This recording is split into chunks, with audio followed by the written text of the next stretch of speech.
Hey there, fictional friends, and welcome to another episode of Fully Booked. I'm Megan. And I'm Shireen. And it is officially the month of November.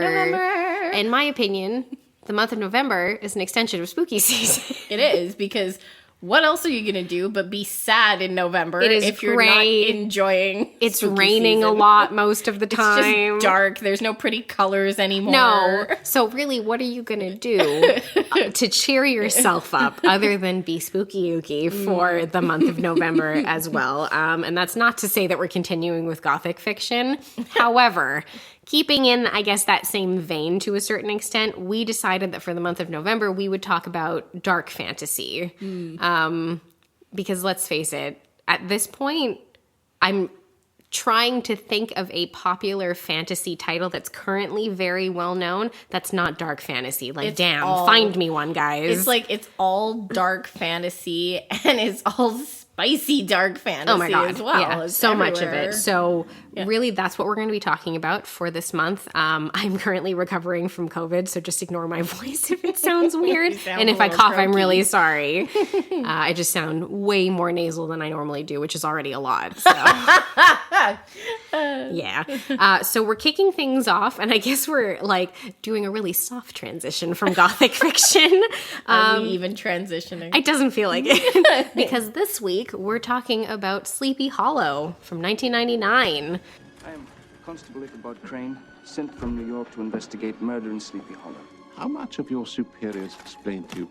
Only that the three were slain in open ground, their heads severed from their bodies.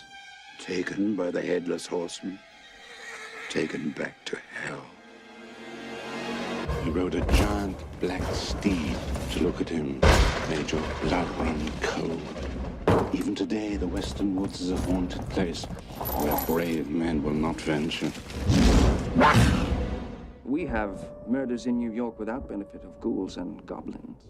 You're a long way from New York, Constable.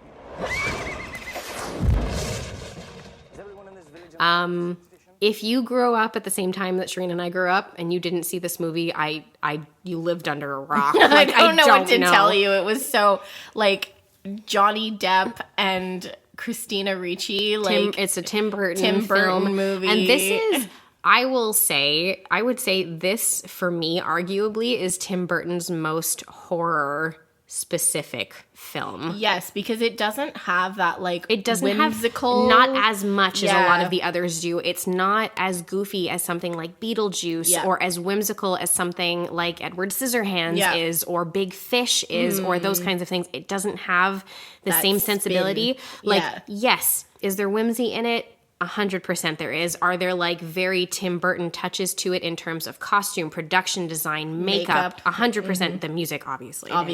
Yeah, thank you, Danny Elfman. Some of the characters to an extent, actors. Yes. But the level of, I guess, darkness in the subject matter and the level of violence in the film is quite a bit more than what you get in a lot of his other stuff, before or after, honestly. True. So I would say this is Tim Burton's only real horror film as of right now. Yeah, I would go with that as well. You do see, like, where there's horror, he does try and counterbalance it with, like, some, like, funny moments here 100%. and there. But it's mostly, like, the silliness or the goofiness is all being carried by Ichabod. Yes, yeah, and it's mostly the characters, and it's like the only thing that counterbalances it. It's not the physical anything, it's the dialogue more than anything else, and like a couple of idiosyncrasies about specific characters like Ichabod. So if you guys aren't aware, Sleepy Hollow is loosely based, I will say that, loosely based on Washington Irving's The Legend of Sleepy Hollow, which was published, I forget, in 17-something. Ooh. I don't know. I have read it. It's been a really long time, but I have read it. It's true. Based on, the 1820 short story called The Legend of Sleepy Hollow by Washington Irving. So obviously when you're coming into something like a short story, you know, there will be an expansion, but also a lot of the story itself, like the base story is still there. However, a lot of the story and the characters are very different than they are in the original story. The initial story, from what I recall, follows Ichabod Crane, who's a teacher in Sleepy Hollow, right, which is in New York, upstate New York, which, by the way, is a real place, and I really want to go. Yeah, I was looking at that actually on the map, and I was like, how did we not go there? I know, we just haven't gotten it. I've been to Salem twice, and I've loved it each time, but I haven't had a chance to go to Sleepy Hollow yet. Spooky We'll get season. there. Yeah, we're going to get there at some point. I really want to go to like Sleepy Hollow and Tarrytown and like that area in upstate New York. It seems really fun. Yeah. So Sleepy Hollow currently has, atrociously bad scores in my opinion, but whatever. A 7.3 out of 10 on IMDb and 70% on Rotten Tomatoes. I'm sorry. What? You can all fuck right off. Yeah. As far as I'm need to concerned. review your and all you reviews. people on IMDb are lame. They are. They don't know good cinema. No, you don't understand. When I was young and I was getting into spooky, creepy stuff, this was like one of the first gateways for me to like horror. I think me too. It's like such a fun combination of the two of them where yes, there is still lighthearted moments, but there really is like a lot of darkness to it because of the subject matter, obviously, but also because of like a lot of the atmosphere that's created throughout the course of the story. I think this was one of the few movies that growing up I was actually allowed to watch that was like teetering on the horror genre. I'm really surprised by that because I feel like if your parents had paid any attention, they would have been like, whoa, what the fuck? Yeah, exactly. And like I was only like eight when this came out. Yes, I was 10, so you'd have been 8. Yeah, so I did watch this when it came out. Yep. And it was one of my favorites. Like, this is like, we always have this discussion, everyone, because I wasn't allowed to watch anything as a child. And Megan was allowed to watch everything. And so, like, now she is re-educating me on all the movies that I should have watched when I was a child. That would have probably made me way more into the horror genre than I am, because I do like all things spooky. Yeah. But this was one of those movies that I did somehow manage to get through. It squeaked through. And I did watch this one, and I loved it when I was a kid. Because it's incredible. It's awesome. The performances are good. The writing is good. The production design is phenomenal. And it is scary. Sets in this film are so fucking beautiful. Yep. And from what I don't know if this is true or not, somebody might have to fact check it, but from what I remember reading, obviously, so they basically built the whole facade of the town from the ground up. Like, they built everything on a soundstage, and I think they built it with a slight, in a lot of the cases, slight Tim Burton proportions where the bottoms of the buildings are slightly more narrow than the tops of the buildings. Sense, so it looks a little bit wonky and a little bit weird, which you can kind of see like the more that you stare at it as things are going on. Everything's very gray. You should have mentioned that. I would have paid attention. Yeah, very gray and very black toned in this film. But like the random pop of orange. Yeah.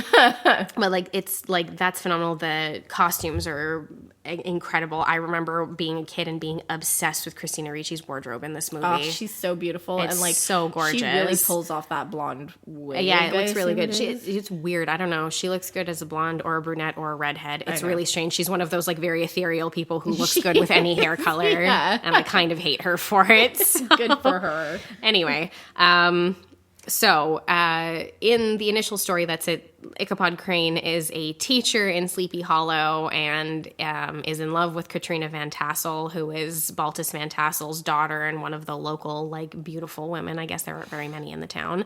And anyway, he winds up being eventually chased out of town by the Headless Horseman, who's this local legend. At first, it's done as like a prank, which we do see in this movie as well a little bit, but it does turn out that the Headless Horseman's a real thing, and he does allegedly, that's it. What it is it's like the legend is that like Ichabod is eventually chased out of town. We never know if he dies or not. Yeah, but he's very chased short, away. isn't It's a very short story. There's Yeah. there's really a lot more description of like the Sleepy Hollow area, and like Ichabod is not attractive in the story at all. He's got like a big bulbous nose. If you guys have ever watched The Adventures of Ichabod and Mr. Toad with a cartoon, that is what he's supposed to look like. He looks like a big dork, but he weirdly carries himself very well, and so people are drawn to him. It's like a thing.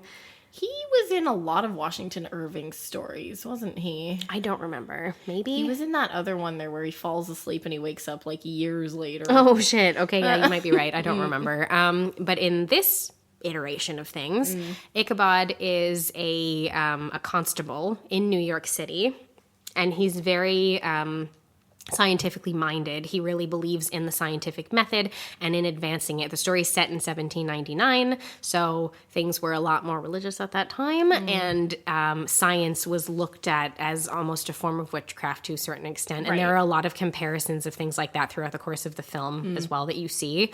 Sorry. So Ichabod is arguing at basically like a court level to a certain extent with the people who are in charge, or like the police commission, whatever they are. Well, he's supposed to be like a mortician, isn't he? He's a constable. He's a cop, technically. Well, that's right. He is a constable, but he does a lot of autopsies and that. Very much. He very much reminds me of hands-on. An early version of like a Pinkerton detective. So they did a lot, like the Pinkerton detectives did a lot of study in terms of like medical science and things like that, and how they could use that to help solve crimes. So it reminds me of that. So he's arguing for a lot of that stuff. And basically, to get rid of him because they're annoyed, they decide to give him an assignment. Christopher Lee decides to give him an assignment. Thank you very much. Why is he only in one scene? I don't know. Sucks, I know. This film is positively littered with prominent, talented UK actors. They are fucking everywhere in this movie. It's insane. The further in you go, the more you see them. It's nuts.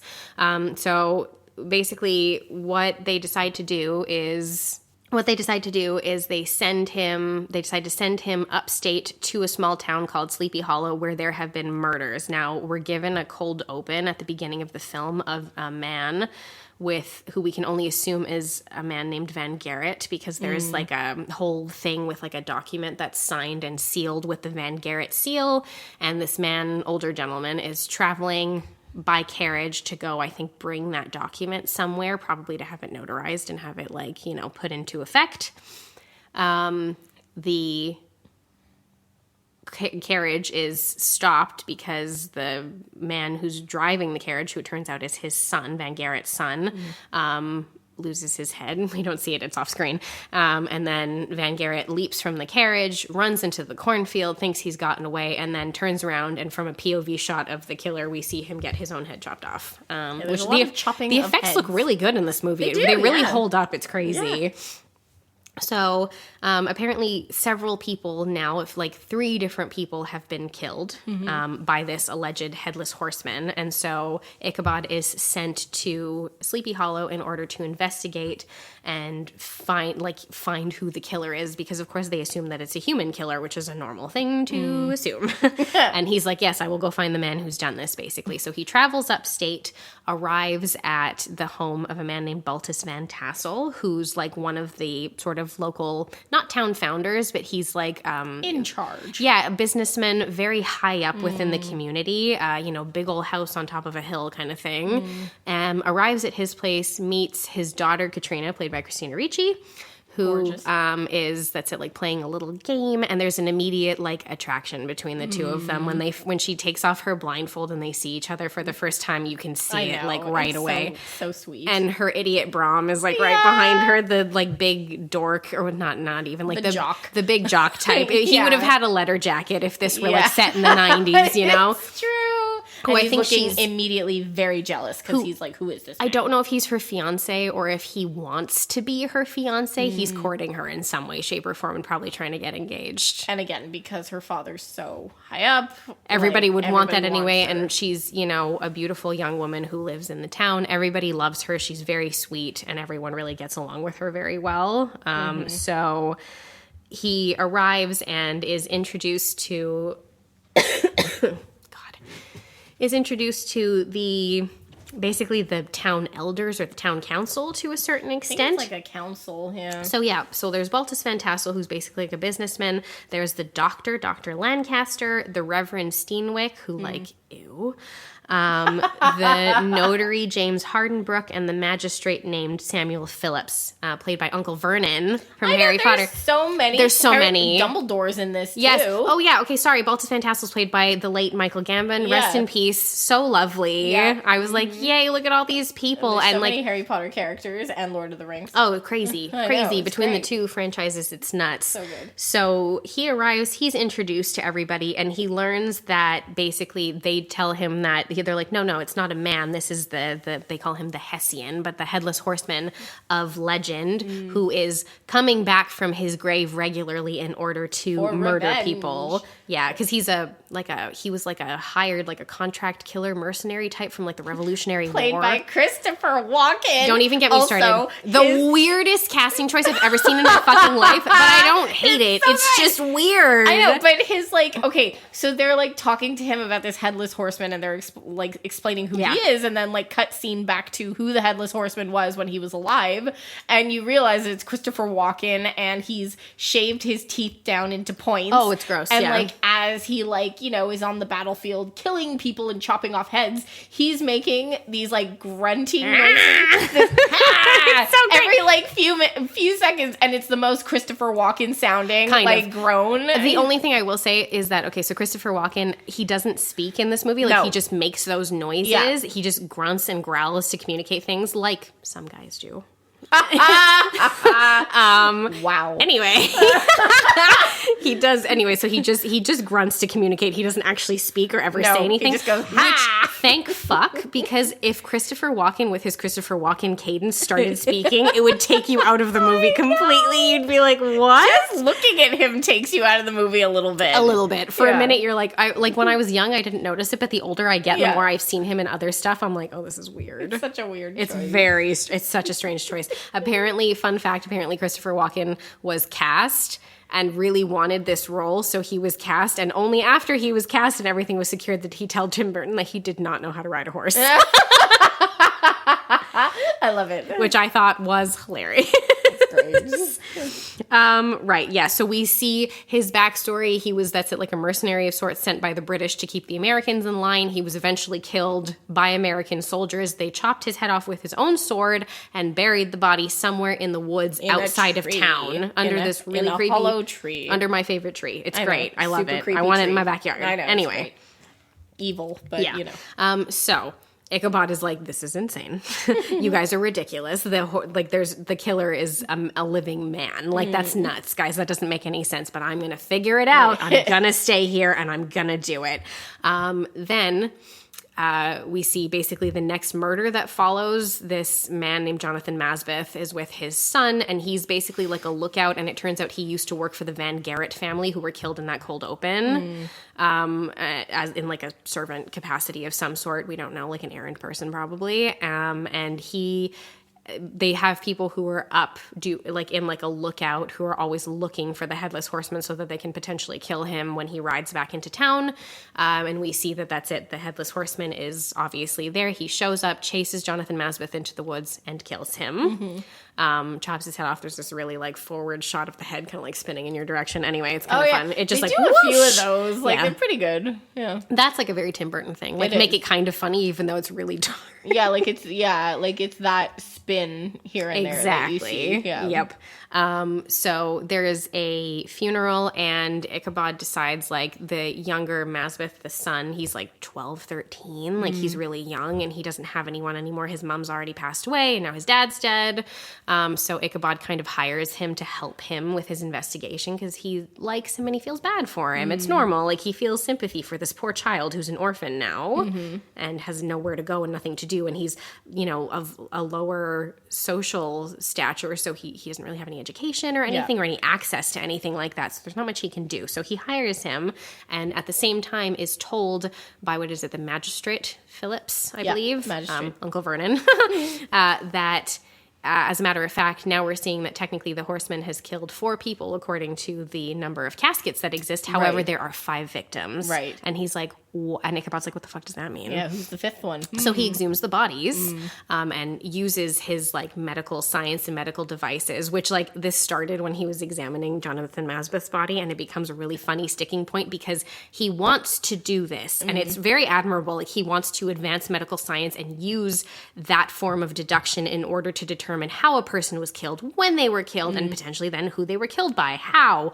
all of that stuff. but he's very squeamish, like to an extent, like blood will make him pass out almost really kind of funny. thing. So it's very funny to And watch he keeps him getting like shot in the face every my time God. he like uses one of his funky devices because they're all like spindly. Oh my and, God, like, it's so pointy, funny. and it looks like he made them himself. Every time he uses one, he gets squirted in the face with like blood or some Yeah. like form of like body fluid, and he's like, "Nyeh," and he's really put off by it. So he started doing this. We've seen it a little bit, his like instruments that he has. So he exhumes all of the bodies, brings them in, basically turfs the doctor out, and is like, "No, I need to look into this." And the doctor's like, "Oh my God, what are these weird ass things?" He's like, "They're of my own invention." It's very cute. Yeah. And then again, starts to examine the bodies, cut them open basically, and perform an autopsy, which is, again, not something that would have been done very much at that time. If at all. I don't think so. I don't know. Well, there's a whole thing with the body that he finds in New York when he's still there at the beginning. He finds a body in the river. Oh yeah. When they bring it in, the man who's in charge, the commissioner, whatever he is like, "Oh, burn the body." And Ichabod's like, "Whoa, we don't know how he died. Like, I want to examine him. I want to see." He's like, "Well, you found his body in the river, so he drowned." And he's like, "Yes, maybe. If there's water in his lungs, yeah, he probably drowned. But it's possible that he was already dead when he went into the water." But they don't really care. All these things that modern medical science really does in like a totally normal capacity, because that's what you're supposed to do. So he goes through his whole thing, comes out of the exam where he's like cut the woman who was killed, the widow Winship. Yeah. He's cut her open, and again, it's like covered in blood. His whole face. And he's just like wiping himself off. And of course, everybody's very put off by this whole medical thing, especially like the Reverend is like, "Oh my religious. God, what have you done?" And, then he announces, despite the fact that obviously these town elders, including the Magistrate Phillips, were aware of this, that the widow Winship was pregnant at the time of her death. There was a fetus in her body, and so the child was also killed at the same time, which is why the 5 bodies, 4 caskets, blah. So he starts to be like, "Whoa, what the fuck? Like, what's up with that?" And then not too long after that, the Magistrate Phillips is killed in a really great scene where the head like rolls into his crotch and then gets like stabbed with the sword. And this is also where you start to notice, like especially on rewatch of a movie like this, when you're like 10 years old and you're watching it, you have no idea. But being older and rewatching it, which I do semi-regularly, I love this movie, you start to realize like, the horseman really only kills one specific person at a time. And you start being like, that's interesting, because like Ichabod is right there, could easily have been killed, is not killed. The horseman doesn't give a fuck. No, he doesn't even notice him. It's like he's not even there. It's like he can't even see him, basically. So they decide, he faints, because he does that a few times in the movie, which is fair. Given everything he's very going through. funny, But it's very funny. It gives like that human touch to him. That's what's so good about Ichabod in this movie, is that he's like a human. Like he would be all of us if we were in this situation. I think it makes him more brave that he still is willing to do these things, even though he's very terrified. Squeamish and he's terrified of what's going on. I think it's great. This is the first time that he acknowledges that there's a real headless horseman. He has a whole funny thing with Katrina and Baltus where he's like, "No, it was a horseman, headless," and then he just faints again. It's really good. But they think he's going to leave, but he's like, "No, I'm not," which again, for me, is where the bravery comes in. He's like, "No, I'm going into the Western woods. I'm going to find where this horseman is. I'm going to find him, and we're going to take care of it." He's buried, basically. Yeah. So he ventures into the woods with Masbeth. They find Katrina while they're there. And they also find Katrina's stepmother, who I haven't mentioned yet. Sorry, Baltus's like second wife, whatever, because her mom's passed away. Having sex with the Reverend, which like... that's a whole other thing. Yeah, there's actually like quite a complicated whodunit in this movie when you get into like the specifics of it. Anyway, because it's a little bit of like like every time I watch this, I'm reminded that there's a whodunit in here. You forget. Because you're always like, oh yeah, it's a headless horseman. He's killing people. But there's a reason. But there's a reason. And like going back to your point about he's killing specific people. Yep. And then it's at this point that you start being like, okay, wait, hang on a minute. There's a headless horseman. He's killing people. But we're still really focusing on like the character. Yeah. Like connections. Yeah. And so you realize that there's more going on, which makes this all the better as a And movie. so far, he's mostly killing these town elders to an extent. Like Yes. these people who are all quote unquote friends and working together on things and are aware of the goings on of the town. And you're like, okay, so there's something going on here. So when during this whole thing in the woods, they come across they find a witch in a cave, which like this is a whole weird scene in and of itself. Yeah. He finds a witch. She puts herself into some sort of trance, basically, half attacks him and tells him where to go to find the tree where the horseman is buried, where she's like, go this way down this path and climb down to the horseman's resting place. He's immediately terrified, but again, goes looking anyway. yeah. They get into the woods. They find that's at the twisty, turny, very Tim Burton style tree in there. It's great. It's called the Tree of the Dead because it's basically a large dead trunk with like branches sticking out of it pretty much. Again, just like built from the ground up, and it looks so fucking good. It does look I'm good. pretty sure this movie won an Academy Award for production design, and I believe it. It's so good to look at. It's so great. I feel like he reused that tree in some other movies of his. He probably should have. If he didn't, he should have. It should be in Wednesday. It should be in Wednesday. If it's not there. If it's there, someone tell me. Yeah. I want to find it. Yeah. So he manages to find the tree where the resting place is and discovers that it's basically a gateway between hell and earth, pretty much. I never picked up on that. Oh, yeah. Because he comes out of hell every time he's summoned. Fair enough. Right? Okay. Because that's I why thought all he the was just heads are hanging there. in the tree. No. No, ma'am.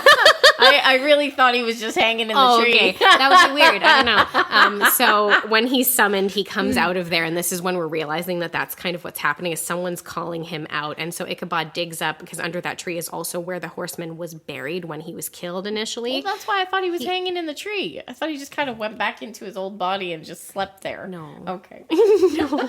He doesn't go there with the horse, I promise. He goes like into hell, basically, or whatever limbo he lives in. Yeah, so he digs it up and realizes, so the skeleton is there, but the skull is missing. And he's like, okay, so whoever has the skull controls the horseman, and whoever controls the horseman is the person who's setting him after these very specific people for a very specific reason. Right.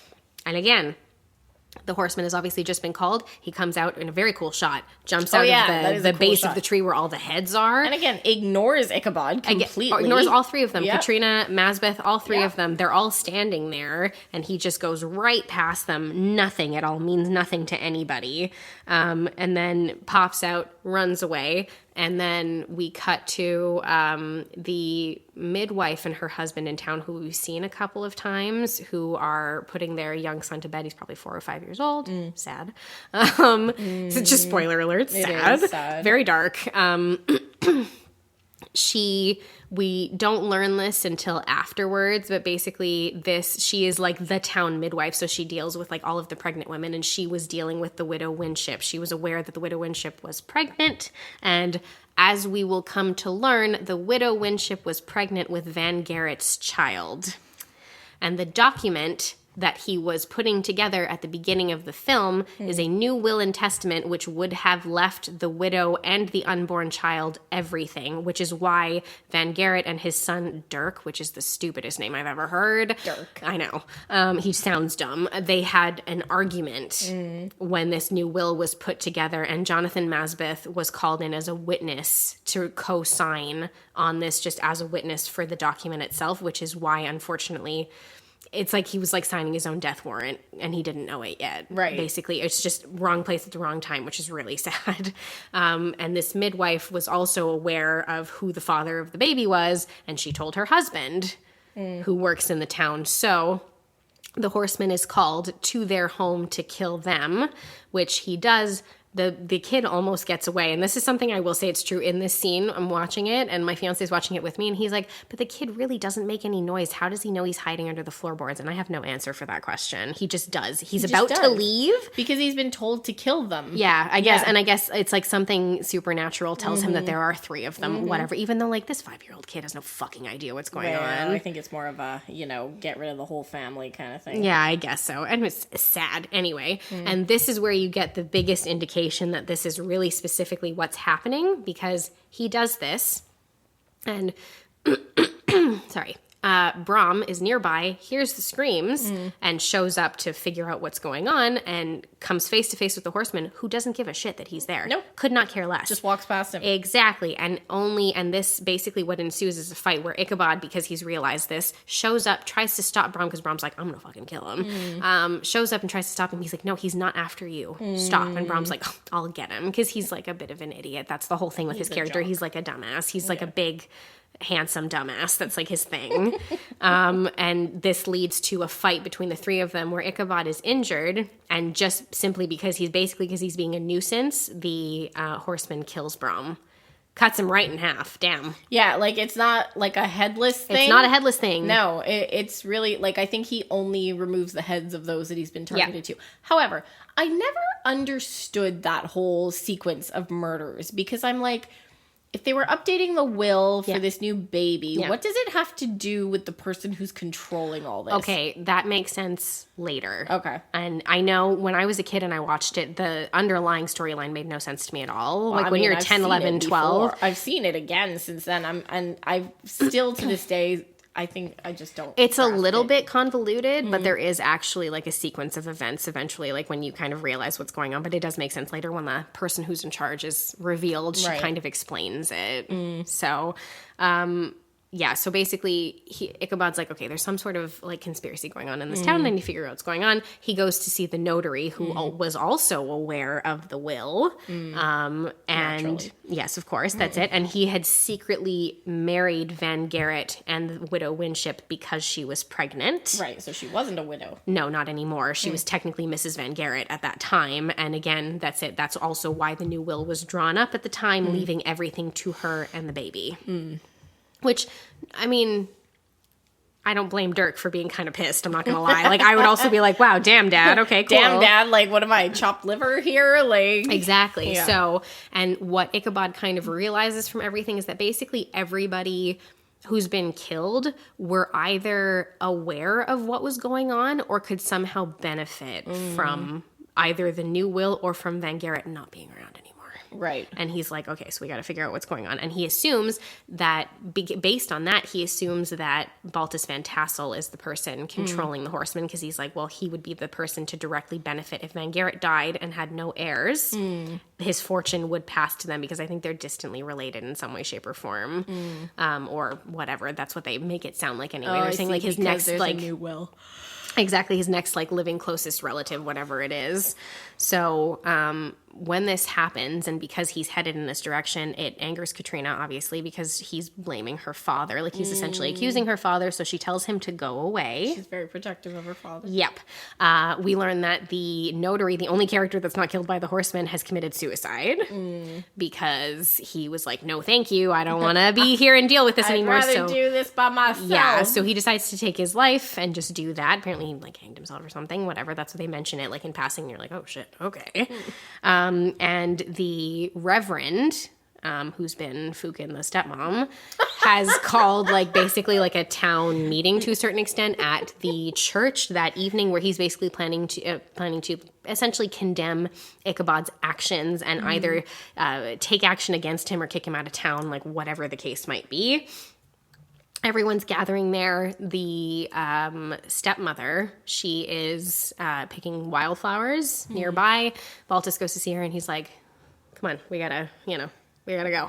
Over There's there. a And town then condemning. yeah, and then sees that the horseman has just shown up and is like, oh shit. So takes off, doesn't stay to help her. No. Dips. Yeah. Which, like, Great wow. husband. Thanks, man. Shows up at the church, is like, oh my god, the horseman killed your stepmother. Like, everybody runs inside. He's coming after them, but it's a holy ground, so he can't actually enter the church. Like, he can't go past the gate, basically. So, you know, and they're all, like, trying to shoot him from inside. This is such a good scene. They break all the windows. Yeah. It's pandemonium in there. Everyone's panicking in the church. What ensues is a very massive argument between Baltus, the Reverend Steenwick, and the doctor. Sorry, I was like, who's still alive right now? The doctor, who the doctor is the first person to start to admit that they lied to Van Tassel. Like, they didn't tell him everything that was going on. They knew what was happening. And he's like, your friends kind of played you for a fool, blah, blah, blah. And of course, the Reverend is very angered by this, takes like one of the giant wooden crosses he has and kills him in the church by hitting him in the head with it. And then Baltus, who had a gun on him, shoots and kills the Reverend immediately after that. And you're like, it's just crazy. Whoa. Like, it's complete pandemonium. Yeah. And you see that we've been given indications throughout the course of the story that Katrina is like a white witch, sort of. Like, there's a lot of her stuff is like nature-based and everything, and like protection spells, stuff like that. And this is something that she does. And Ichabod's kind of triggered by this because we learn through flashbacks that his mother was also a white witch. Again, little charms, spells, fun stuff. Like little things she did with him as a child, like just cute things. Yeah, but it got her into a lot of trouble. Well, his father discovered this and was a very zealous religious zealot of some sort, basically at that time, very puritanical, and of course was like, you're a witch, and then had her killed. Yeah. Had her put in like some horrible medieval torture device, the thing with the pins. That's right. Yeah. Anyway, whatever. And poor Ichabod had to see that at some point. So he's had like trauma since he was a child. Yeah. And I think he's drawn to Katrina partially because she reminds him of his mother in a positive light in that way, but I think he's also very triggered by the magic that she does, which is something that she starts to do in the church at this time. She's like drawing something on the floor. Van Tassel, of course, now having just shot someone, climbs to the top of like the pew or whatever it is and starts shouting about having order and blah, blah, blah, blah, blah. And in the meantime, the horseman this is so good. It's so great. He's deduced a way to get the body without being able to go into the church, which is basically he's taken one of like the spires from the fence outside, and it's all like sharp on the bottom because you have to stick it into the ground. Ties it. Throws it, javelin throws it like Miss Trunchbull through the fucking window and impales the man and right then there. Just drags him back with this, and it's on no a rope. one helps him. They're all just like, whoa. Everybody's like, whoa, what the fuck? And then Katrina faints, which like, fair. Yeah. And Ichabod sees that she's drawn some sort of like symbol on the ground, and he doesn't really know what it is. And people are like, oh, it's like an evil eye, blah, blah, blah, blah, blah. It's a protection spell. Just also like everybody calls it an evil eye. It's not. It's a protection spell. After this happens, Ichabod is like, he's like, okay, this is the sigil that she's drawn. He also finds it under his bed and is like, whoa, okay, what the fuck? And thinks that someone's like performing spells against him because everybody was like very paranoid at this time. And is like, no, I need to leave. I shouldn't even be here anymore. Like, this whole thing is insane. I can't do this. And, Masbeth's the one who's, like, reasonable, even though he's a 12-year-old child. And is like, like, this girl, like, she obviously is, like, in love with you. She's sweet. She's wonderful. She's kind. And she would never do anything like this. Like, she wouldn't do anything to hurt you. That doesn't make any sense. Why would she do that? But he's like, no, it's time for me to leave. So anyway, whatever. He goes. My God, he's so dramatic. He's so dramatic. So he goes to leave, like, big fat drama queen and is halfway out of town, basically, before I think he kind of realizes that there could be someone else still in charge of this, because, like, it can't be Baltus, because why would he order his own death? That doesn't make any sense. At the same time, Katrina, who's been kind of recovering from her ordeal, wakes up to find her allegedly dead stepmother walking in and being like, hello, played with all kinds of zany by Miranda Richardson, who also is great and like a very prolific British actress. She's in a bunch of stuff. So much. I can never put my finger on what she's in other than this movie. Well, Harry Potter also. She's Rita Skeeter. That's right. She's Rita Skeeter. Yeah. Because everybody in this everybody's in Harry Potter. In Harry Potter at some point or another, it seems. So wild. Anyway, shows up and kidnaps Katrina and takes her, basically. And he's basically, what Ichabod does to figure this out is that he goes back into the morgue and re-examines allegedly dead Lady Van Tassel's body, and then realizes that this big cut that she had on her hand that she'd gotten a while before, when she was with the Reverend, when she was like with the Reverend in the woods, she was marking him basically, I think. When she had gotten that, this wound on this dead body was done post-mortem. Yeah. It wasn't done pre-mortem because there was no clotting. It didn't heal. It didn't do anything. It was just there. So that's it. Lady Van Tassel reveals herself to be the person who's running things with the Headless Horseman, who's the person who's actually, like, she has his skull and she is in charge of herself. She killed one of the servant girls. That's the dead body.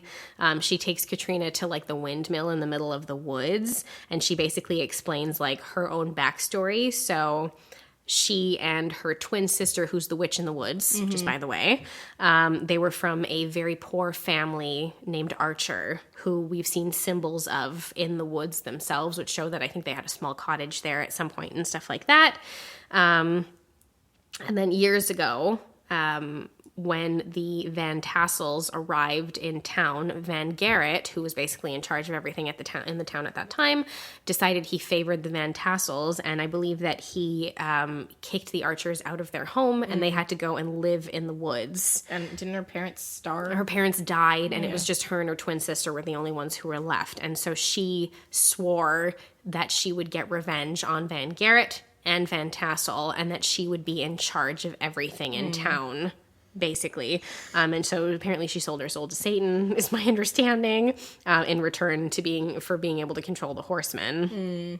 And wasn't it because of her that he died in the first place? So when his flashback scene where he's in the woods and he's trying to get away from all the revolutionary soldiers who are there to kill him, he stumbles upon two, like, little twin girls, young girls, and he tells them to be quiet, and one of them breaks a stick on purpose, and it turns out that was her. Yeah.